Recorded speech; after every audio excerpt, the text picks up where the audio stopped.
Good evening, everyone. We're out here at the Miller Mausoleum in Holden, Missouri to talk about the history of the structure and to investigate some paranormal occurrences that have happened on the property. Kylee, first glance, first appearance, what are your thoughts? Well, looks a little strange to me, kind of smaller than I expected, to be honest. Kind of smaller to be expected. Well, I think you'll find the inside interesting. So let's get into the history. Let's do it. In 1916, the Miller Mausoleum construction began, led by Joseph M. Miller, who was a citizen of the Madison Township in Johnson County, Missouri. Joseph's tomb, as it was dubbed, was still not completed in 1934, so it is not clear when exactly the mausoleum was finished. So currently we are in the large vault. There were 36 spaces in here, but only 18 were occupied before the building was cleared out of all the bodies. Yeah, what do you think? Oh gosh, that's a lot to take in at once. It is a lot to take in. Over on this side, there were two large frescoes. One was of the Miller family, and then the other one was of Adam and Eve, apparently, like by a waterfall. And so as you can see, like right here, it was torn out, and the frame was left, but then the other one, the whole frame was taken, like just by everything, like vandals and robbers and such. So up this staircase is, you can go up to the smaller vault, and then up again we'll be able to go up to the museum. So are you ready? I am.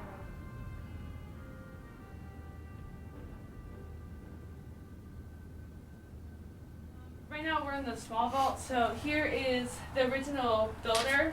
This is Joseph Miller, and then this is his wife's casket.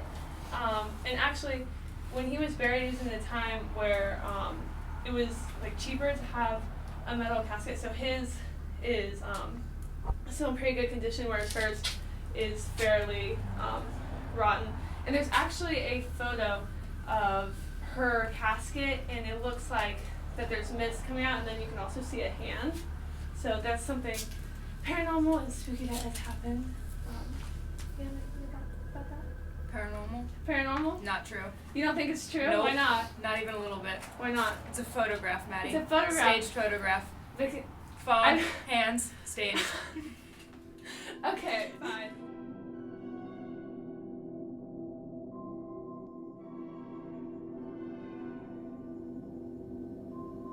So right now we're on the second floor. This used to be the museum portion. They had a bunch of artifacts and history in here, but because of the construction, all that's taken out. We've got a bit of a mess. Right over here and all around were stained glass windows. They were either shot out or broken by vandals. And then right in here, we also have the reading room, like the entrance to the museum.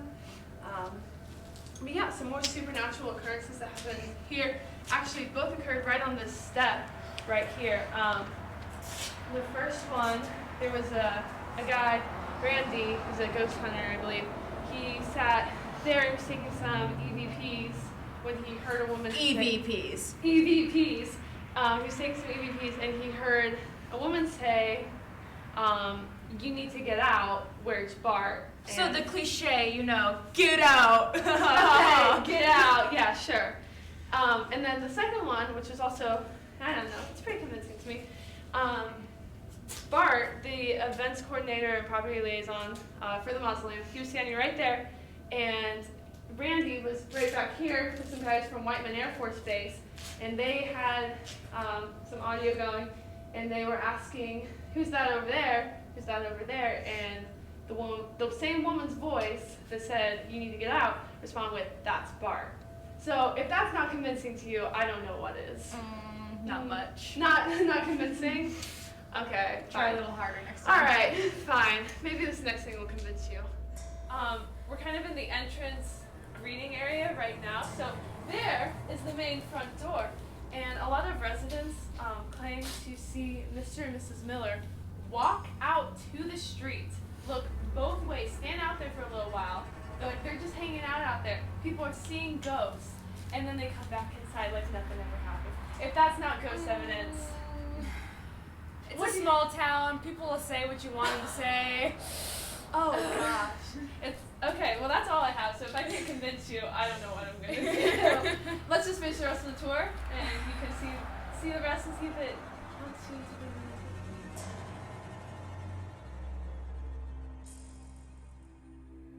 So right now, this is the rooftop. We can't go up very far on it because what's behind us is under construction. We can't go up to the observatory, which we will do in a minute. From here, you can see where the Miller's house once stood. I know it's dark, but the Miller's house once stood over there. It burned down. Behind there is the farmhouse. It's currently not safe to go into, so if we could, we would investigate there, but we cannot. And then behind us is a pond/lake-ish. That's the only death on the property. A young boy. Well, if you really want to sell me on this whole paranormal thing, that's really where we should be. We should go. Okay, we can visit. But he was going to his junior high school graduation, and he decided to take a swim before the graduation apparently, and he drowned on the property. But that's the only confirmed death here. So, do you want to go to the observatory? Let's do it. All right. Okay. So we are on top of the observatory. This is the final part of the tour. No more paranormal. Nothing else to give you. What are your final thoughts? Ooh, my final thoughts. Sorry, you didn't do the job. I didn't convince you? You didn't convince me. Dang. But if I'm being honest, gives me the heebie-jeebies. But don't think it's paranormal. The history behind the Miller Mausoleum makes it noteworthy, and its presence makes it a prominent feature in the small town of Holden. Though our investigation may not be enough to prove it could be haunted, the structure possesses a spine-tingling feeling that earns it the name, the Castle of the Dead.